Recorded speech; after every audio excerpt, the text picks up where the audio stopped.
मित्रांनो, आज आपण देवी दुर्गा व महिषासूर यांच्यातील कथा व त्याच्या मागील बोध जाणून घेणार आहोत. दुर्गा देवी हिला महिषासूर मर्दिनी या नावाने देखील ओळखतात, ज्या मागे देवी दुर्गा व महिषासूर कथा प्रचलित आहे, ज्याविषयी आज आपण जाणून घेणार आहोत.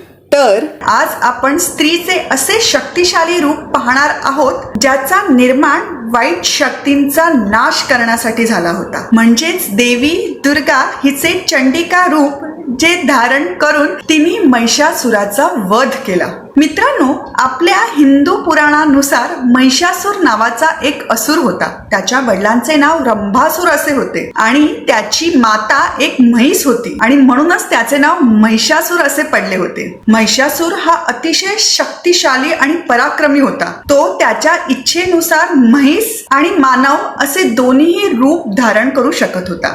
तो भगवान ब्रह्मा यांचा मोठा भक्त होता आणि अमरत्व प्राप्त करण्यासाठी त्यांनी अनेक वर्ष त्यांची तपस्या केली. त्याच्या तपस्येवर प्रसन्न होऊन भगवान ब्रह्म यांनी त्याला वर मागण्यास सांगितले. यावर त्यांनी अमर व्हावे असे वर भगवान ब्रह्म यांच्याकडे मागितले. भगवान ब्रह्म त्याला म्हणाले की जन्मलेल्या प्रत्येक प्राण्यास मरण हे अटळ आहे, तर तू हे वर सोडून दुसरा काहीतरी माग. यावर तो भगवान ब्रह्म यांना म्हणाला की माझा मृत्यू कोणत्याही देव, असुर, प्राणी किंवा पुरुषाच्या हातून नसून एका स्त्रीच्या हातून व्हावा. कारण स्वतः शक्तिशाली असल्यामुळे कोणतीही स्त्री आपला वध करू शकत नाही असं त्याला वाटत होतं. भगवान ब्रह्म यांनी तथास्तु म्हणत त्याला तो वर दिला. वर मिळताच तो सर्व असुरांचा राजा झाला आणि त्यांनी स्वतःची असुरांची सेना उभी केली आणि पृथ्वीवर सर्वत्र आक्रमण केले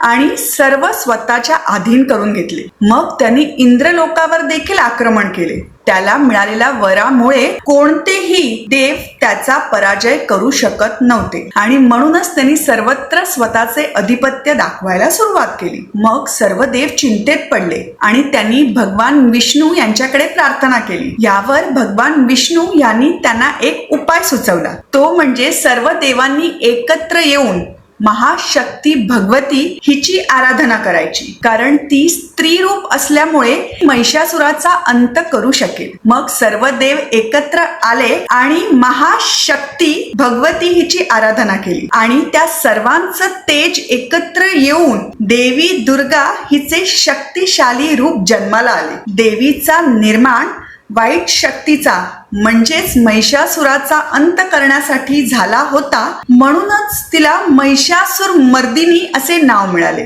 तिचे महाशक्तिशाली रूप पाहून सर्व देव प्रसन्न झाले आणि स्वतःकडचे अस्त्र शस्त्र तिला भेट म्हणून दिले. जसे भगवान शिव यांनी त्रिशूळ, भगवान विष्णू यांनी चक्र आणि अशा प्रकारे देवीला स्वतःचे अस्त्रशस्त्र सर्व देवांकडनं मिळाले. हिमालय यांनी तिला सिंह भेट म्हणून दिला, जो पुढे जाऊन तिचे वाहन झाला. मग सर्व देवांनी तिला महिषासुराचा अंत करण्याची विनंती केली. देवी सिंहावर विराजमान होऊन महिषासुराचा अंत करण्यास निघाली आणि महिषासुराच्या नावाची गर्जना करत तिने त्याला ललकारले. देवीचे चंडिका रूप पाहून महिषासूर आपल्या सर्व असुर सेनेना घेऊन तिथे आला. मग देवी दुर्गा हिने आपले शक्ती रूप निर्माण करून त्या सर्व सेनेचा अंत केला. हे युद्ध 9 दिवस चालले आणि 10व्या दिवशी महिषासुराचा देखील वध केला गेला. म्हणूनच नवरात्रीच्या 9 दिवस देवी दुर्गाच्या 9 रूपांची पूजा केली जाते, ज्याला नवदुर्गा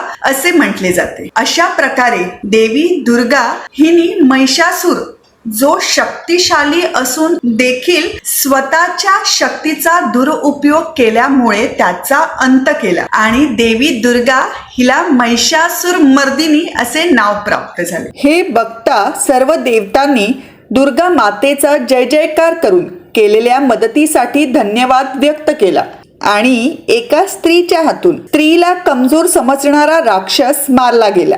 मित्रांनो, या कथेत आपण पाहिलं की सर्व देवतांनी आपल्या शक्तींना एकत्र आणून देवी दुर्गा हिचा निर्माण केला, जिने पुढे महिषासूर नामक असुराचा अंत केला.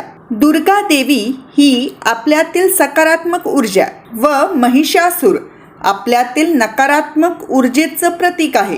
पुढे आपण पाहिलं की सर्व देवांची ऊर्जा व गुण एकत्रित होऊन देवीचा निर्माण झाला. यातून आपल्याला बोध मिळतो की आपल्यातील नकारात्मकतेचा अंत करण्याकरिता आपल्यातील सकारात्मक गुणांना एकत्रित करण्याची गरज असते. देवी दुर्गा व महिषासूर यांच्यातील हे युद्ध 9 दिवस चाललं. यातून आपल्याला बोध मिळतो की नकारात्मकता, दुष्टता, राग व इतर कोणत्याही वाईट सवयी अथवा अवगुणांचा अंत करायचा असल्यास आपल्याला सतत प्रयत्न करावा लागतो. प्रयत्नात कन्सिस्टन्सी असल्यास विजय हा नक्की मिळतो. देवी दुर्गा हिचा महिषासुरावरचा विजय हा वाईटावर चांगल्याचा विजय म्हणून ओळखला जातो. म्हणून तुम्हाला देखील तुमच्यातील नकारात्मक व वाईट गुणांचा अंत करायचा असल्यास सर्व गुणांना व ताकदीला एकत्रित करून त्याची सुरुवात लवकरात लवकर करा. तर मित्रांनो, ही होती दुर्गा देवी बोधकथा.